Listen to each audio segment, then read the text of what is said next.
So if you tell someone you're studying search or you're researching search or you're taking a class on search or reading a book about search, their first response is going to be, oh, you're learning how to do SEO. It's a very natural response. They're going to say, I have this friend Bob who really needs your help getting his site listed better. It's a very natural response. It's not unexpected. It's one of those things that has to do with the commercialization of a particular set of technologies or knowledge. And so it's not surprising. And 99% of the people who are learning about search so that they can become, get the gains that they would get from applying SEO, search engine optimization approaches to a website or to a service or something, right? So it's a very natural response. It's a very natural response given the environment. I have to say that it is a strange nobody when they invented a search engine said, ooh, I'm going to create a whole new industry of people who are trying to affect the search results, right? That was never part of the design. So it is a weird outgrowth in some way, but it's not surprising that people would assume that. And then if you say, well, no, I'm really looking at kind of search engines and how they might affect society or how society might affect search engines, kind of it's a reciprocal relationship, they might not be as excited, right? How are you going to make money with that? Or how isn't that kind of just mundane? How do people search? What's interesting about that? In fact, search engines changed what the web was forever. And as a result, they changed kind of what we do forever as well. They changed not just that technology, but all the technologies that have been built on the web after that. I would go so far, and there's a book that talks about surveillance capitalism that does go this far, to say that search engines changed the way we interact as a society and the way our economy works pretty much from the ground up. We've had marketing for about 100 years. Well, we've had advertising for about 100 years in terms of commercial advertising. But during the rise of mass society, it was a different kind of advertising.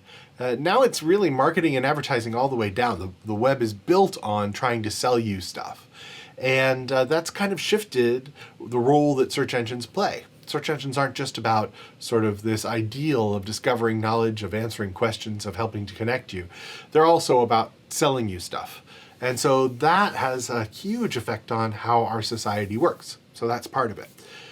Search engines, as a result of that, are incredibly powerful socially, politically, and economically.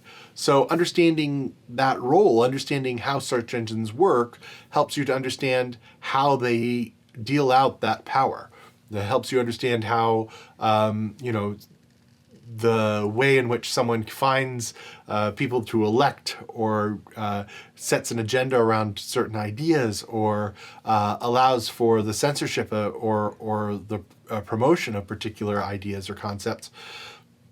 That's a really important thing to understand. And part of the reason it is that powerful is that it is so invisible, right? The idea that it is mundane is ironically one of its great powers, that it just kind of fades into the background and does so more and more over time. So it's this incredibly powerful social force that people don't really think about. And that makes it even more powerful in many ways. One of the ways you could measure that power is to see something like Google or Alphabet and see that this is a company that has been around for, around 2 decades and went from nothing to the most powerful, the most profitable and powerful, one of the most profitable and powerful companies in the world, right? And it's done that without producing anything physical. And it produces, I guess, an information service, but it doesn't actually make money on search. Not directly. It doesn't sell you search. You don't have to subscribe to search. It's wealthy as an advertising company, right? As a marketing company. So it's a bit of a strange thing, but if you needed some indication of the power of search, one of the ways you could look at it is by looking at how much money search makes. But I've been saying search here when I'm talking about search engines. Search is more than search engines. So when we think about search or search engines, we think about Google. We'll talk about this. It's pretty much synonymous at this point. But search itself is inherent to what humans do. It is what we do that makes us human in some ways, is the ways in which we are capable of searching. And I mean that from the sense of, hunting and gathering is a search process, but so is a lot of knowledge discovery. When we're trying to think through something or research an idea or look through a literature, all of these are search processes. So we think of search as just this kind of question and answer process in most cases. I think that's what kind of comes to mind.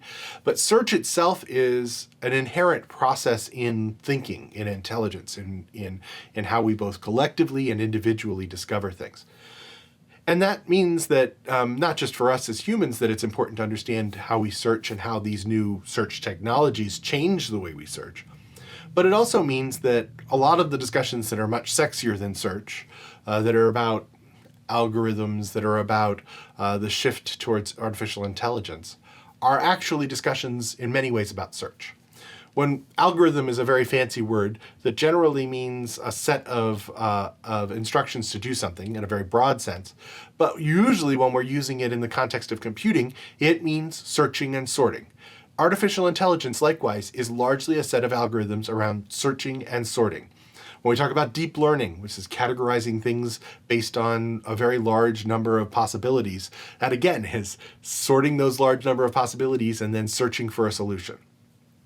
So many of the things that kind of mark what people talk about when they talk about the future of technology and humans are really centered around these questions of search.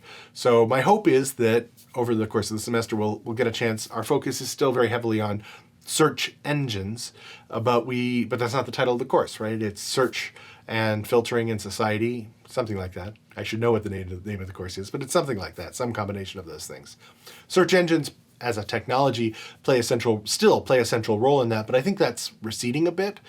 But the main issue of how do we search is going to continue. So for that reason, I hope that you get something out of this course that is more than just SEO, and we aren't really doing that much at all about search engine optimization. But I hope you get that deeper understanding of how search relates to society and what that means for the future in terms of what we do when we search.